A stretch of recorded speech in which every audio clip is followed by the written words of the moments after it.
Bismillahirrahmanirrahim. Assalamualaikum warahmatullahi wabarakatuh dan salam sejahtera. Majlis Kerja Tertinggi UMNO yang bermusyarat pada hari Rabu 7 Julai 2021 bersamaan 27 Zulkaidah 1442 Hijri yang telah dilakukan secara atas talian telah membuat beberapa ketetapan seperti berikut. 1. Mengabsahkan keputusan penangguhan pemilihan UMNO selama 18 bulan selaras dengan Fasal 10.16 Perlembagaan UMNO. Kedua, mengambil maklum keputusan Biro Politik UMNO melalui kenyataan Presiden untuk memberikan tempoh 14 hari bagi kerajaan menghormati titah ke bawah duli Yang Maha Mulia Seri Paduka Baginda Yang di-Pertuan Agong dan raja-raja pemerintah agar memanggil sidang parlimen secepat mungkin. Hasil tekanan UMNO, maka akhirnya kerajaan akur untuk menasihati Yang di-Pertuan Agong supaya mesyuarat khas penggal ketiga Parlimen ke-14 bakal diadakan selama 5 hari bermula 26 Julai 2021. Ketiga, mesyuarat juga telah memperhalusi dan mempertimbangkan beberapa garis panduan utama yang ditetapkan oleh Majlis Kerja Tertinggi pada 11 Mac 2020 tatkala UMNO memberikan sokongan kepada Yang Amat Berhormat Tan Sri Muhyiddin Yassin selaku Perdana Menteri. Dua panduan utama adalah seperti berikut. 1. Kerajaan harus memastikan aspirasi rakyat benar-benar direalisasikan. 2. Kerajaan harus segera menangani kelembapan ekonomi dan melakarkan pelan tindakan berkesan menangani pandemik COVID-19. 4. Walau bagaimanapun setelah diperhalusi segala panduan utama yang digariskan oleh UMNO sebagai syarat meneruskan sokongan terhadap kerajaan pimpinan Perdana Menteri Yang Amat Berhormat Tan Sri Muhyiddin Yassin adalah gagal. Gagal dipenuhi dan dilaksanakan dengan memuaskan. Ternyata kerajaan gagal dalam memenuhi segala aspirasi rakyat di dalam beberapa perkara yang utama seperti berikut. 1. Kegagalan kerajaan menangani pandemik COVID-19 secara berkesan sehingga mencetuskan keresahan dan kemurungan yang amat serius kepada rakyat. Ini termasuklah polisi-polisi yang tidak konsisten, pelaksanaan PKP yang separa masa dan berubah-ubah hingga rakyat dikurung secara sia-sia selama hampir 6 bulan tanpa pembelaan yang sewajarnya. Contohnya, total lockdown yang pada masa ini hanya menggandakan jumlah kematian dari 2,800 kepada lebih 5,768 korban hanya dalam tempoh 38 hari setelah Perdana Menteri mengumumkan total lockdown. Kegagalan kerajaan amat nyata dengan menyalahgunakan darurat yang hanya dianggap adalah untuk muslihat politik, hingga telah menyebabkan kemudaratan kepada rakyat dan tentunya kemudaratan juga kepada ekonomi negara, sekaligus menafikan suara UMNO yang sejak dari awal membantah keras proklamasi tersebut. Malah ordinans darurat yang kononnya boleh digunakan untuk membantu rakyat ternyata lebih banyak membebankan dengan pelbagai compound bersifat double standard dan melampau yang dikenakan ke atas rakyat di dalam keadaan mereka sudah sedia terbeban dengan isu-isu survival atau kelangsungan hidup, dan ini amat dikesali. Kegagalan kerajaan untuk mempertahankan sistem demokrasi berparlimen hingga memandulkan segala amalan demokrasi bagi semak dan imbang, check and balance, yang menjamin hak dan suara rakyat agar terbela, terutamanya dalam memantau segala inisiatif kerajaan dalam menangani pandemik, termasuk aspek perbelanjaan, perolehan dan segala usaha vaksinasi.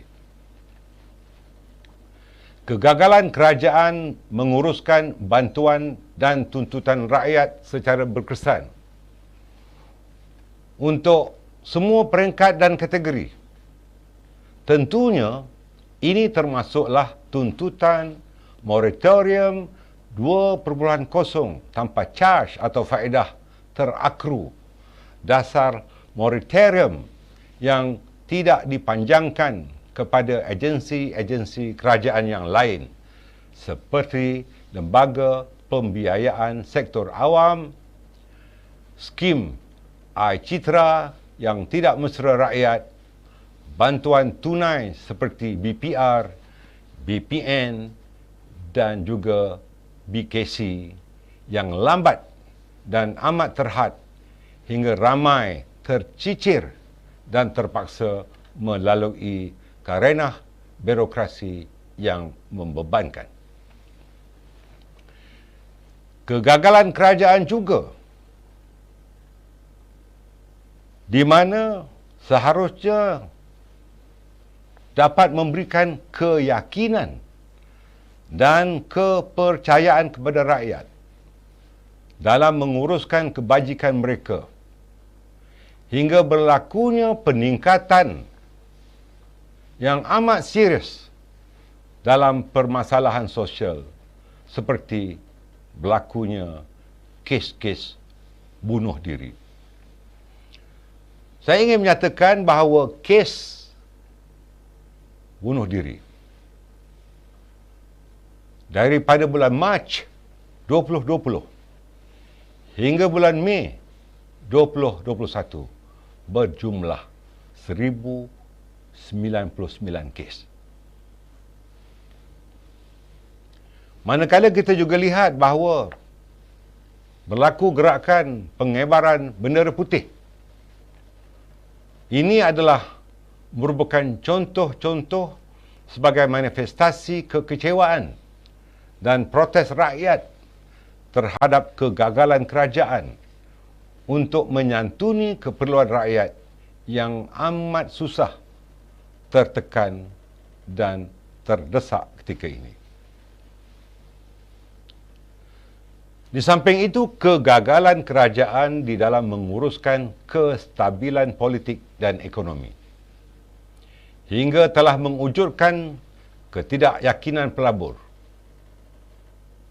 terutama pelabur-pelabur asing, terhadap kemampuan kerajaan menguruskan negara ini dan menguruskan pandemik. Indeks pengendalian COVID yang dikeluarkan oleh Bloomberg meletakkan negara kita di tempat ketiga paling bawah antara 53 negara ekonomi utama.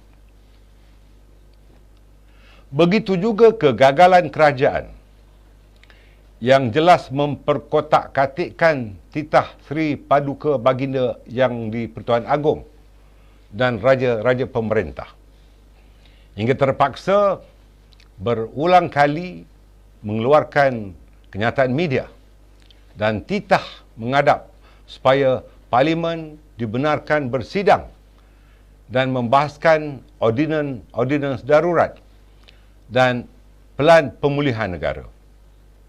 Selaku parti yang menjadi benteng utama membela institusi Raja-Raja Melayu, sebagaimana yang termaktub dalam Fasal 3 Perlembagaan UMNO.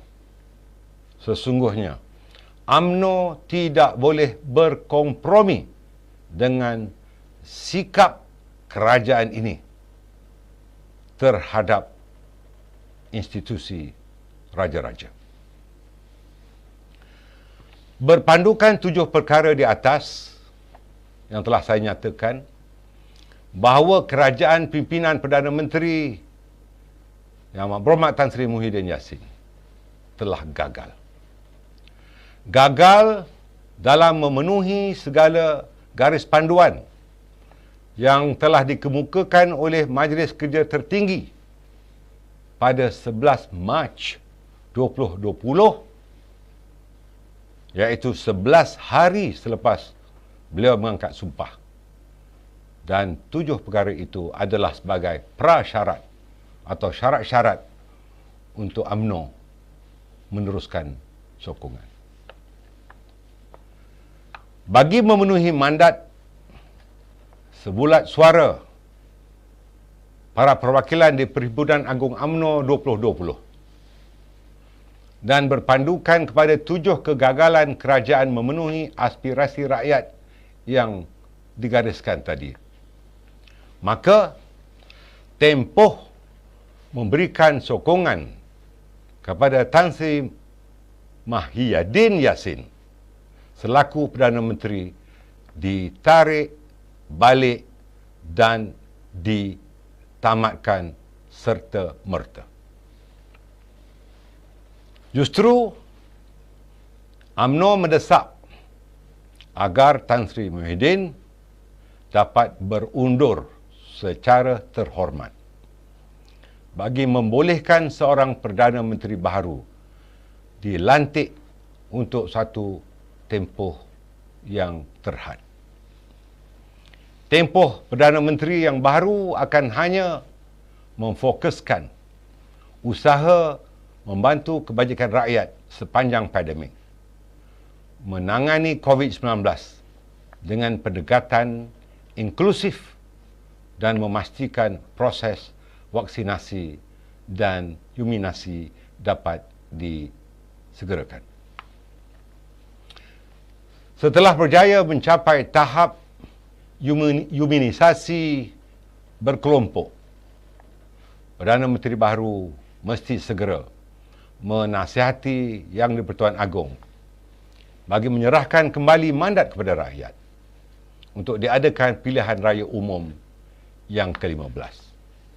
Ini penting bagi membolehkan sebuah kerajaan yang benar-benar stabil dan memperolehi mandat majoriti rakyat diwujudkan sebagaimana yang terhasrat dalam titah Yang di-Pertuan Agong sebagaimana yang dinyatakan. Mesyuarat MKT pada malam ini juga mempertegaskan pendirian sebagaimana yang telah diputuskan di Perhimpunan Agung UMNO 2020 untuk tidak sesekali menyokong sebarang usaha mencalonkan Datuk Seri Anwar Ibrahim sebagai Perdana Menteri ataupun kerajaan yang ditunjangi oleh DAP-PH atau DAP-PH-led government.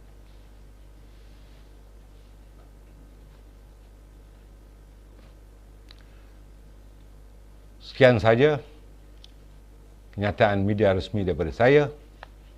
UMNO bersama rakyat. Assalamualaikum warahmatullahi wabarakatuh.